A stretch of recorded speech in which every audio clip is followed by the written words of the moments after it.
Нашиот став е многу јасен.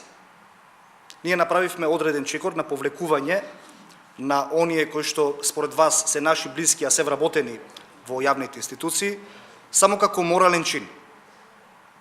Процедурата околу нивното вработување, ве уверувам, а тоа ќе го потврди и Државната комисија за спречување на корупција, а и ова тело кое го споменавте, дека се кристално чисти.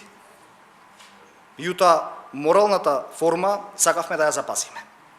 Од друга страна, јас ве молам сите и како медиуми и како граѓани да бидеме внимателни околу овие процеси.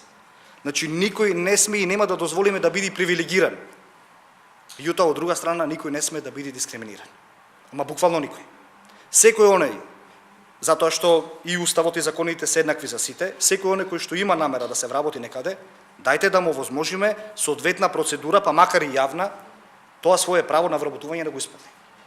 Ако утврдиме дека некој е вработен вон принципите, законите, критериумите на соодветната институција, истиот нормално е дека ќе биде отпуштен, а функционерот, негов ближен, ќе бараме оставка од истиот.